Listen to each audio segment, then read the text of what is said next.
Before the vice presidents, 5 of the vice presidents, join me here to discuss the bank's performance in a little bit more detail, what I'd like to do now, as Swazi suggested, is very much set the stage for the next conversation.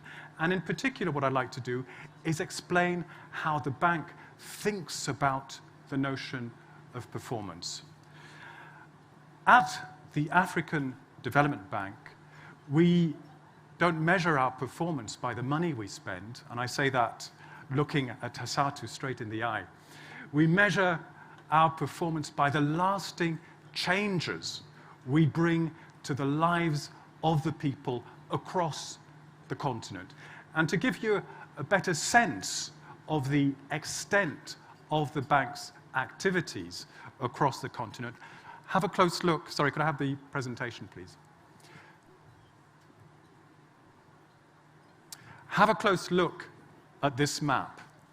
What this map shows is, in fact, the geographic location of the 309 operations that were completed since 2019. Just take a few seconds to look at that array. 1,125 geographic locations mapped according to the high fives. And if you were to add up all of those points, all of those 309 operations, it would in fact represent $15 billion in investment in Africa's future.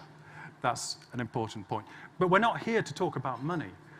We're here to talk about the bank's development impact. So what I'd like to do is look at that map. Sorry, we need the presentation, please. Look at that map, and what I want to do is zoom in to a particular region of Africa that we're all very familiar with, which is West Africa. So let's zoom in and see what's going on in terms of development impact in West Africa. Next slide, please. There we are. Now, the map in front of you I find is particularly interesting because what it does is that it shows the development impact of our operations in 7 West African countries. They're all represented in white here. And what we've done here at the African Development Bank is develop state-of-the-art technology to better assess the impact of each and every one of our operations. So what we did, in fact, is something quite interesting, is we combined satellite imagery with GPS data coming out of household surveys, and that provided us a way to be able to assess with incredible accuracy the impact of our road operations, agricultural operations, and energy operations, and how, in practice, these operations changed the lives of whole communities in West Africa. Let me take a few examples of what that means in practice. Look at Togo and Benin. You can see it on the map over there. In Togo and Benin, our multinational road program allowed us to reduce time travel between Lomé and Cotonou from 11 hours just to 5 hours, thanks to that road. Another example, not represented on this map, actually you can see it in green over here on the right, is in terms of impact on women and girls. Thanks to the various operations, some of the operations represented in this map, an additional 7 million women and girls gained access to better health services. Now, these are just 2 examples. I could be giving many other examples. I won't be doing so in the interest of time. I know you're waiting to have lunch, but these are just 2 examples. We at the African Development Bank want to make sure, and this is my job in particular, that each and every one of the operations that I showed earlier on is as successful as these ones in terms of achieving its development goals. And when we don't achieve our goals, and that happens even in the best organizations, we need to know why we haven't achieved our goals and what we need to do better. That's what's important. And to help us do just that, we have developed what we call in our own jargon a corporate results measurement framework that's summarized here on the screen. And what this picture snapshot tells you is that it pinpoints very transparently where the bank is doing well in green and where the bank could be doing better. Let me just take one area where we believe the bank could be doing better, and that is highlighted here, timely implementation of operations. Let me explain why, what is happening in this particular case. Now, here we're dealing with a particular challenge. Lockdown and travel restrictions imposed by COVID-19 meant that in practice it was very difficult for us and for our operations and task managers to undertake the missions for project appraisal, for project supervision, and for project completion. And what this means in practice is that up to a third of our operations did experience delays in 2021. Let me turn to another example. Now, despite the formidable headwinds that I've just been talking about, the bank delivered some remarkable achievements in 2021. Take the case of our water and sanitation operations. They gave more than 8 million people access to improved water services. And that's actually 3 times the target that we set for ourselves in 2021. So quite an achievement. Beth, I know you're here, so this very much falls within your shop. And at the corporate level, this is focusing on project, but at the corporate level, the bank is recognized as one of the leading development organizations in the world. But don't take my word for it. Let's see what other organizations had to say about the African Development Bank. Next slide, please. So this is what the Global Finance magazine had to say about the African development. It, in fact, ranked the bank, the African Development Bank Group, first the best multilateral financial institution. The Center for Global Development ranked the concessional window of the African Development Bank, ADF, that we'll be celebrating in a few hours. It ranked the ADF second in terms of quality of concessional lending. And when it comes to transparency of the bank, Publish What You Fund ranks the bank 4th out of 79 multilateral and bilateral organizations. So quite an achievement.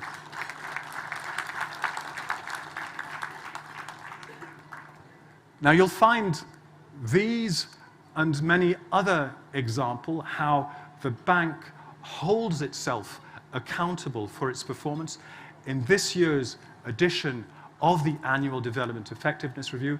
And I must say, I am very proud that we are launching the 12th edition here in Accra. Thank you very much.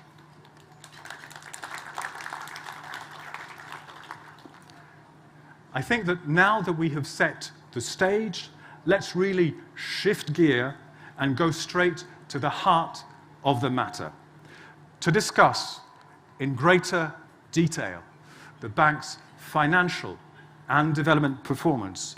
I would like to invite to join me here on this stage 5 most eminent speakers. The Vice President for Finance and Chief Financial Officer, please welcome Nsele Hassatu Diop. The Vice President, where is he, for Private Sector, Infrastructure and Industrialization, Mr. Solomon Quaino. The Vice President for Regional Development, Integration, a lot of integration, and Business Delivery, Ms. Yassine Fall. Thank you. I mentioned Beth earlier on, the Vice President for Agriculture, Social and Human Development, Beth Dunford. And last, but certainly not least, I'm looking for him, the Vice President, here he is, the Vice President for Energy, Climate Change, and Green Growth, Mr. Kevin Kariuki. Please join us. Ladies and gentlemen, this is your panel. Now, Vice Presidents, I hope you're all comfortably seated. Let me check, yes? Because I'm going to ask you some very tough questions here. And Vice President Fowler, I'm going to start with you. Are you ready? So, across the continent, and I attended the chief economist's presentation, excellent presentation on the Africa Economic Outlook. I think across the continent, what we're seeing are early signs of economic recovery, and in particular, and the President mentioned at the Governor's Dialogue yesterday, what we're seeing at the end of 2021 is a situation where the economic growth in many African countries is really picking up momentum at the end of 2021. At the same time, we all know, especially the people sitting in this room, that many African countries are still reeling from the economic and social impact from the pandemic. So, Vice President Fall, this is my question to you. How has the bank been supporting African countries weather the crisis, and how do you see the situation evolving in the near future? Vice President Fall. Merci Simon.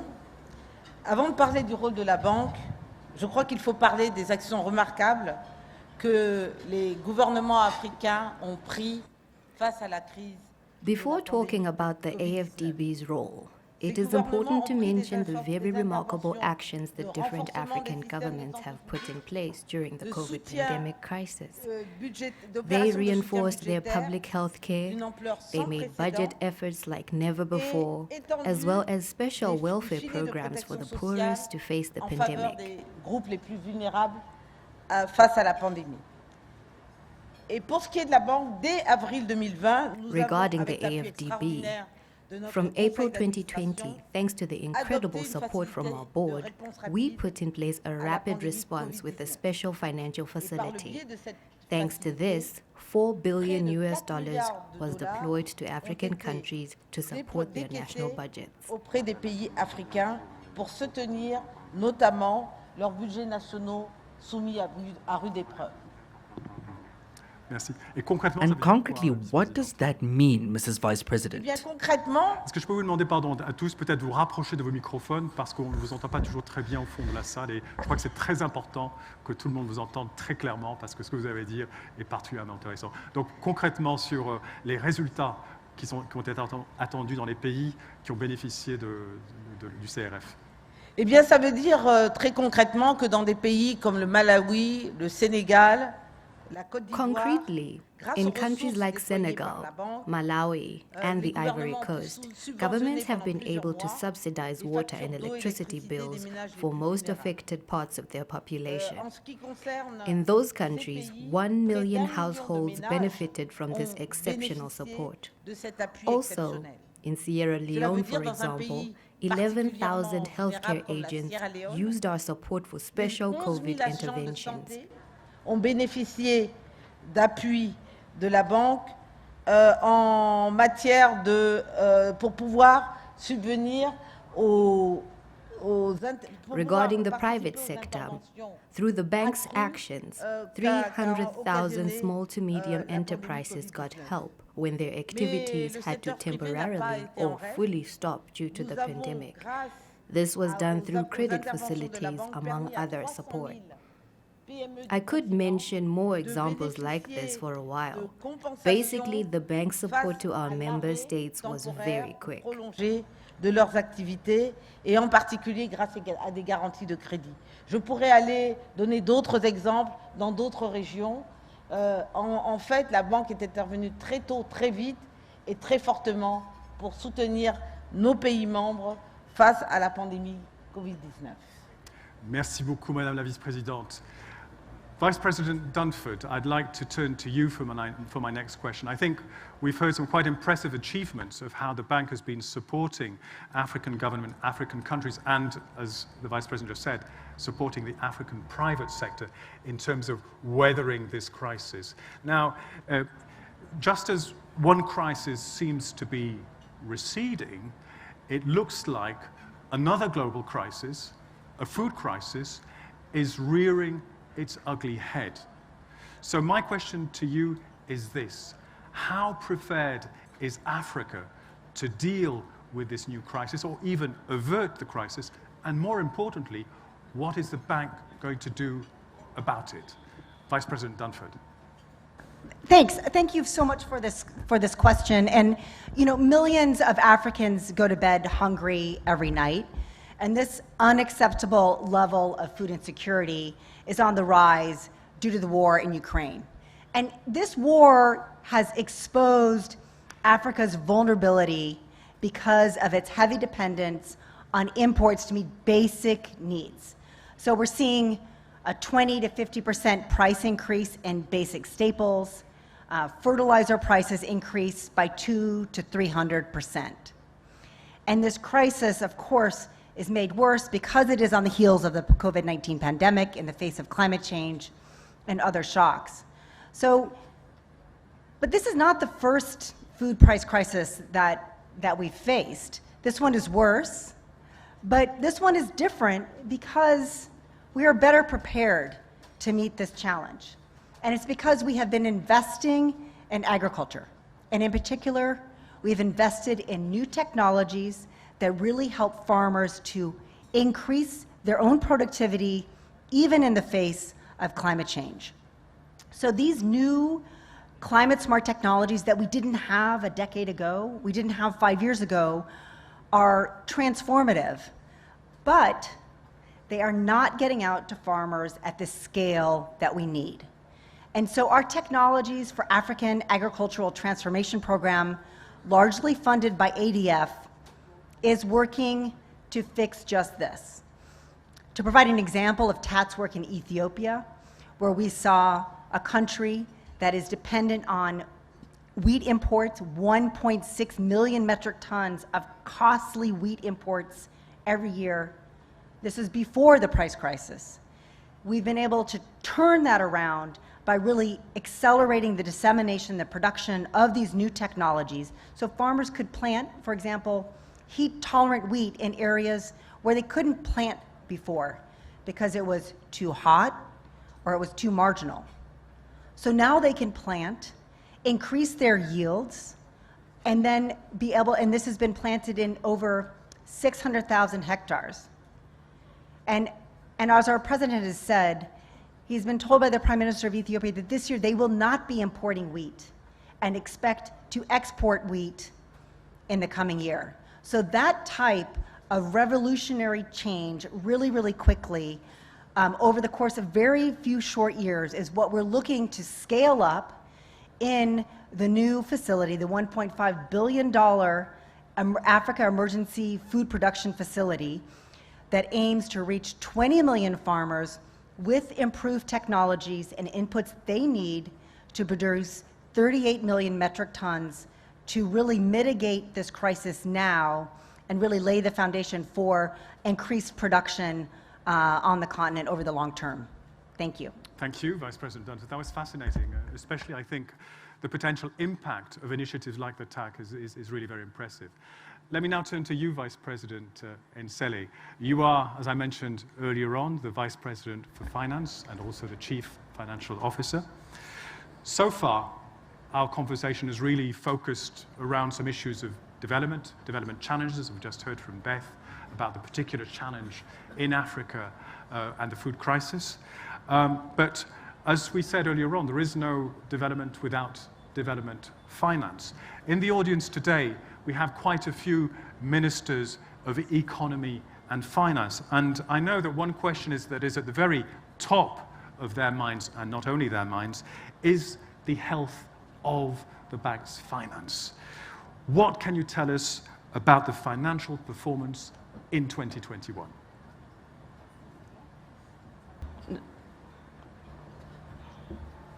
Allô? Très bien. Donc nous avons eu de très bons résultats financiers pour l'année 2021. Avec un revenu distribuable de 281 We have had very good financial results for 2021, with a distributed revenue of $281 million. It is the third highest in the last 10 years. Let me reassure our partners that the mission of the bank is not to maximize profit. 80% of our activities are through sovereign loans, which are invoiced with 0% profit. Avec zéro marge de profit. Alors la performance financière de la banque est ancrée sur deux choses. Our financial results are based on two main points.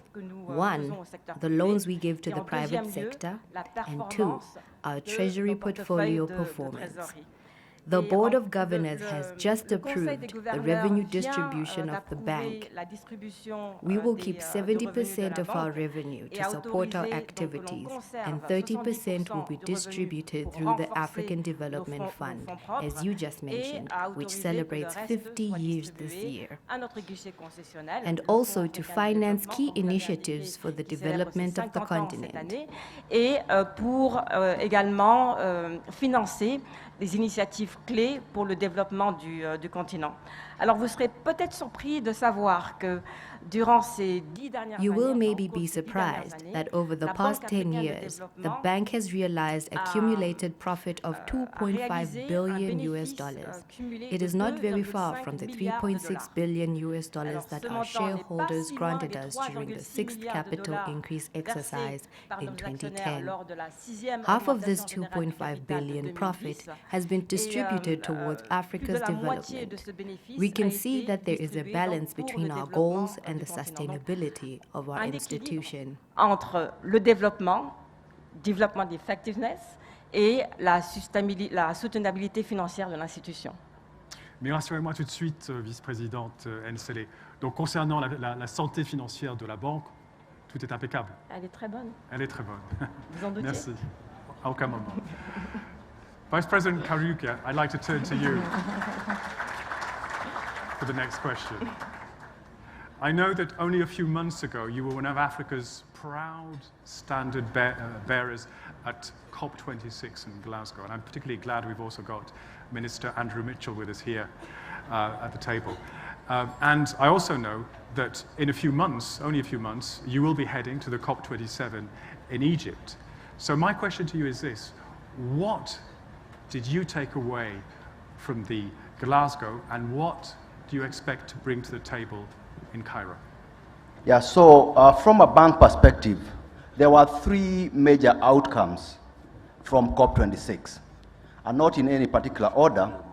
The first one was the call for 45% reduction in global carbon dioxide emissions in order to reduce emissions by 2030 and to help achieve net zero by 2050. The second, and almost related, was the announcement of the $8.5 billion to accelerate the decarbonization of South Africa's power sector. And third was the enhanced profile of adaptation, to which the bank played a significant role throughout 2021.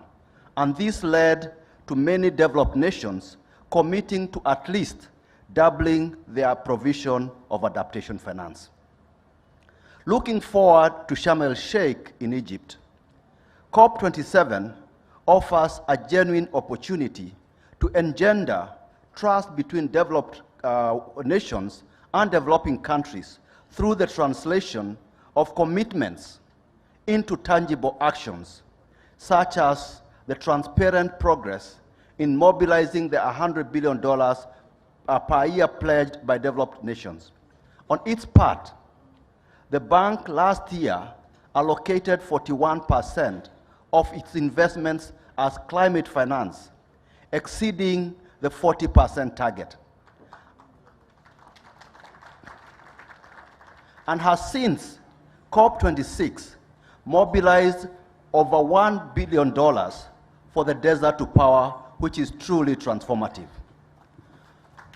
Also, we also need to see progress in resource mobilization efforts for South Africa's just energy transition.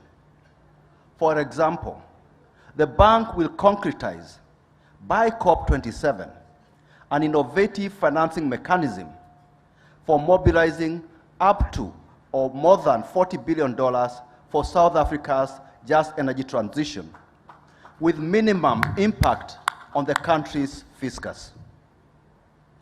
Finally, we also need tangible evidence towards the doubling of adaptation finance relative to 2019.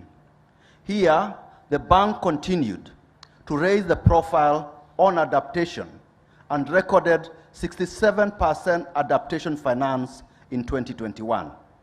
This is in addition to kickstarting the mobilization of $25 billion for adaptation action by 2025, together with the Global Center on Adaptation. Thank you very much. Impressive. Vice President Quaino, over to you. Now, we've just heard from Vice President Kariuki, I think, the imperative need to scale up financing for adaptation. And what this means, basically, for me, this is as I understand it, it means more investment in climate-resilient infrastructure. You've seen where I'm coming to. So, we all know that Africa's needs for infrastructure outstrips the bank's capacity to fund it. So my question is, how do you plan to address this conundrum and close the gap between Africa's financing needs and the bank's capacity to fund it? Thank you very much, Simon. Now, one of the interesting things that I kept hearing, this is my first in-person annual meeting since joining the bank, and I think it's the same for Kevin and Beth.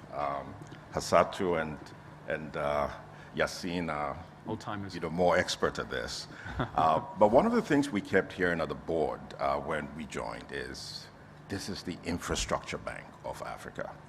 This is the infrastructure bank of Africa. And this is reflected even in our portfolio. Now, infrastructure covers several areas: energy, telecoms, transport.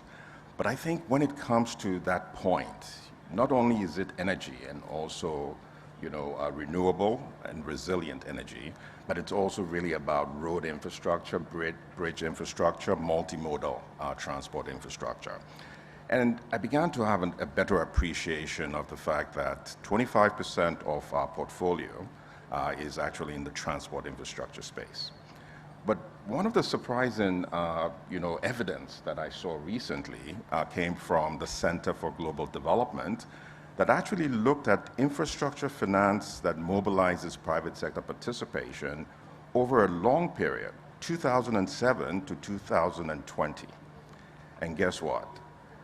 The African Development Bank was ranked #1 over this cumulative period, ahead of our partners. And by the way, Simon, we would do this with partners, but we were ranked ahead of our partners. My former institution, IFC, we were ahead of them, the World Bank, EIB, and I think this is actually great evidential support of the fact that the African Development Bank are leaders in the infrastructure space, but we will continue to partner with others. So to answer your question, first of all, partnerships is going to be key. Partnerships is going to be key. But I still try to get Hassatu to give me more firepower, whether it's through hybrid capital, ADF going to markets, etc. We also need to actually have a little more muscle to provide the leadership that we want in this space. But public sector funding, especially with the limited fiscal space of a lot of our countries, is not going to be sufficient. So finding a way to mobilize private capital is going to be critical. Finding a way to develop projects, because the big problem really in infrastructure is not necessarily the lack of funding, because we have a lot of MDBs that can provide what I call the bridge financing. And then, of course, we have the trillions of dollars that the president was talking about in the institutional investor marketplace. But all of them are really looking for bankable projects to invest in. So we're going to spend a lot of time investing really in creating the pipeline of not just bankable infrastructure projects going forward, but climate resilient bankable infrastructure projects. And so this is one of the reasons why the president came up with a vision of the Alliance for Green Infrastructure in Africa, where we're looking to mobilize about $500 million to stimulate the development of green and greener infrastructure across Africa.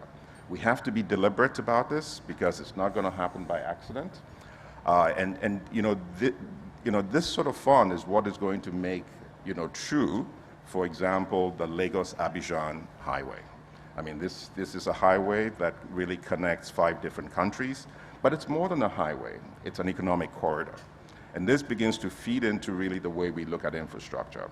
It's not infrastructure as an end to itself, but it's really infrastructure to power industrialization, and industrialization means greater value addition for the commodities that we competitively produce in Africa. So, my direct answer to you, Simon, is we're going to have to really be deliberate. We're going to have to address, the project development pipeline.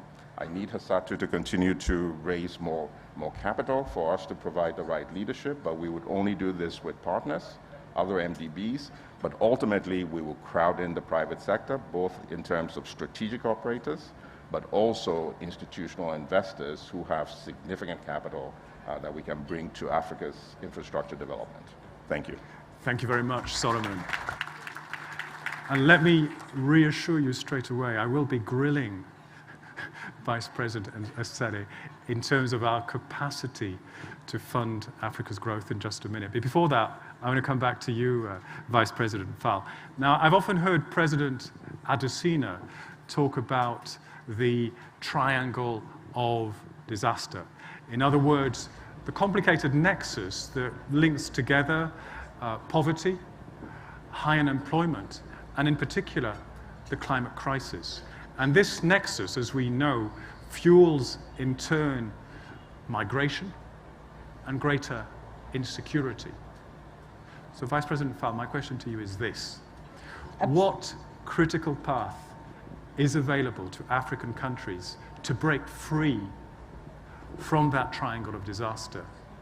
And what is the bank doing about it? Yassine.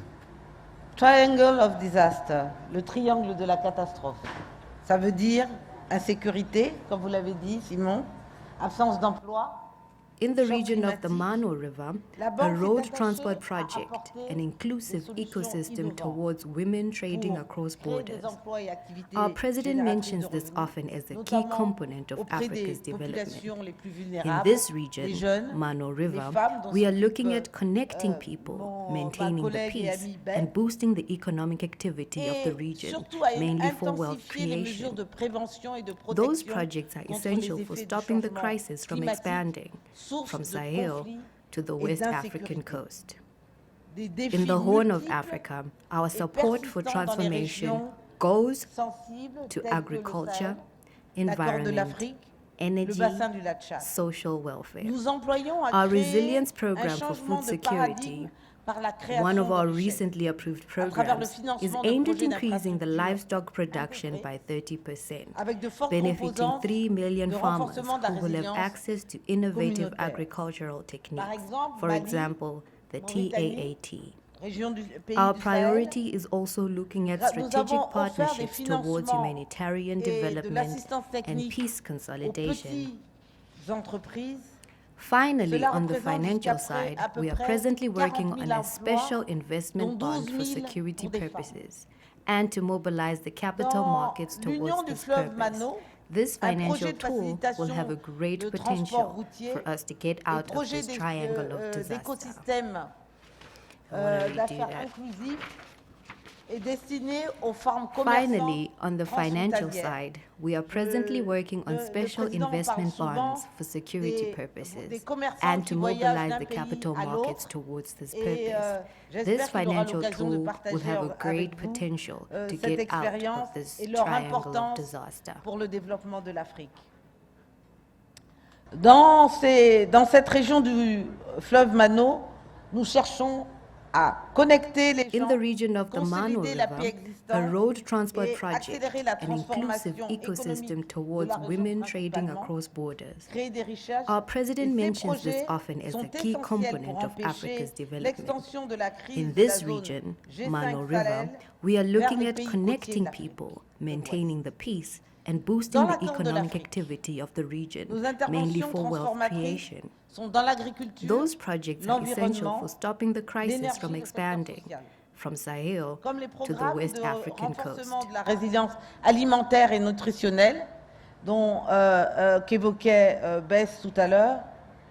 Un projet approuvé récemment In the qui vise Horn à of augmenter la Africa, production our support for animale et transformation végétale de 30% goes au profit to agriculture, de 3 millions d'éleveurs environment, et agriculteurs energy, qui social auront ainsi welfare. accès Our aux resilience technologies- program for à des food technologies security, agricoles innovantes, one of our recently comme le approved TAPS, programs, et is nous aimed avons at increasing accordé the une grande livestock importance au production by partenariat 30%, stratégique établissant benefiting le lien 3 million entre farmers who l'humanitaire, will have le access to développement et la innovative consolidation de la paix. agricultural techniques.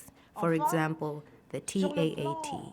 financier, Our priority is je also voudrais looking at évoquer strategic le partnerships travail en towards cours à la banque, le humanitarian travail de development réflexion and pour peace créer des consolidation. obligations d'investissement indexées sur la sécurité, qui visent à exploiter les marchés des capitaux à cette fin, pour mobiliser des ressources et permettre aux pays de faire face aux conflits. Finally, on the aux financial effets side, de we are presently l'insécurité. working on a special Et ce investment véhicule bond aura for un security énorme purposes potentiel, Simon, and to mobilize the pour capital aider markets à towards this sortir purpose. de This ce triangle financial de la tool will have a great potential for us to get out of this triangle of disaster. Vice President Nsele, unfortunately, I think we're coming to the end of this conversation, but I wanted to make sure that the last question was for you. And I want to come back to a point that Solomon was raising. So far, and in particular, the critical question of how we go about financing Africa's development and how we go about funding Africa's growth. So my question to you is this: how is the bank mobilizing additional additional resources to help fund Africa's growth? And in particular, if you can answer the question about funding Africa's need for additional infrastructure.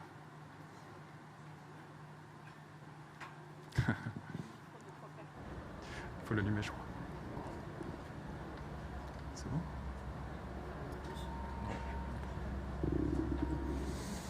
Hello? There Okay. you are. So thank you for this question, Simon. As you know, Africa is worrying on many fronts. This pandemic, food insecurity, water insecurity, climate change, the infrastructure gap, and very unfortunately, many other crises to come. So in line with our mandate, we use our balance sheet, we use our AAA rating in order to maximize the resources to further our development mandate. And we do know that we cannot do this alone, as you rightly indicated, and we partner with and bring shareholders, foundations, banks, other institutions, in order to maximize our resources and the impact of our resources. So we are undoubtedly a catalyst for bringing additional resources into the African continent. We have developed instruments in order to recycle our capital and also to bring in investors, private sector investors, and more importantly, first-time investors into Africa. So in a nutshell, we optimize our balance sheet. We have very well publicized transactions that have put the African Development Bank at the forefront of innovation. And I'm not going to go through them. But because our mandate is formidable and because our resources are limited, we have to be innovative and we have to be creative. So yesterday, the president of the bank signed with the Minister for Africa of the UK room-to-run synthetics transaction, which, when implemented, is going to unlock $2 billion of firepower, Solomon, for investment in green projects. So additional lending headroom, Simon, crowding in private sector. And let me end by saying that we are not constrained by our AAA. We leverage our AAA. Thank you very much. Well, let me just check with Solomon. Does that answer your question, Solomon? And I hope you feel that $2 billion in additional resources is sufficient to fund. Oh, you want to share it? No, it not only does it answer my question, we're partners in ensuring that that happens. Fantastic. Yeah. So, unfortunately, this meeting is now coming to an end. And let me just say, Vice Presidents, panelists, what a pleasure it has been to be having this conversation with you. I must say, I've learnt so much from what you've just said. You haven't had much time, but you've made it very dense and very interesting.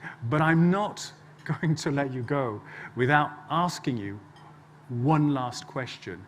And there is a trick. I'm only going to give you 10 seconds to answer this question, all of you, each one of you. So, in no more than 10 seconds, please tell me why you feel optimistic about Africa's future and why you think it's going to be a bright, sunshiny day. Hassatu? Yes. I'll be taking that order. Allô? Ok, très bien. Je pense que, enfin, tricky question, 10 secondes. Beaucoup d'espoir pour l'Afrique, parce que l'Afrique a fait montre de résilience, ça c'est la première chose.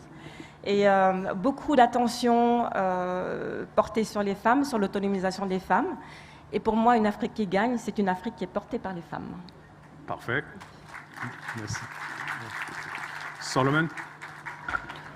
So one of the things that I've realized since joining AfDB is the passion that people who work at AfDB, including at the board, have for Africa. When you have the passion, you are going to be able to actually overcome the obstacles. And so really with that passion, and for me, Africa is my passion, it's not a job. With that passion, we have no choice but to overcome. Thank you. Thank you, Solomon. Yacine, do you have the passion? Absolument.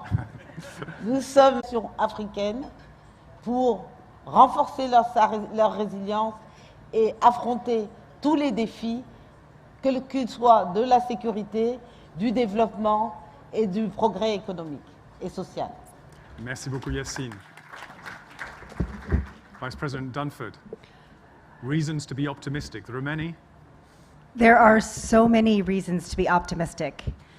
We have the technologies, we know what to do, we have to scale it.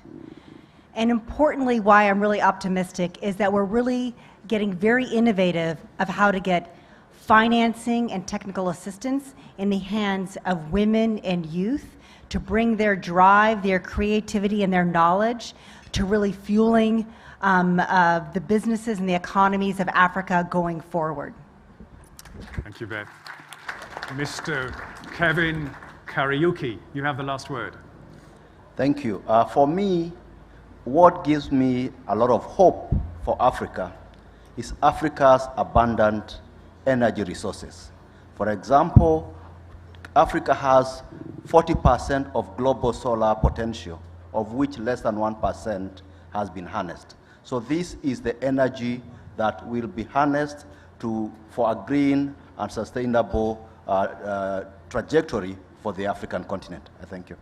Thank you very much. Ladies and gentlemen, please join me in giving a warm round of applause to the Vice Presidents and our panelists. It's been a pleasure having you here.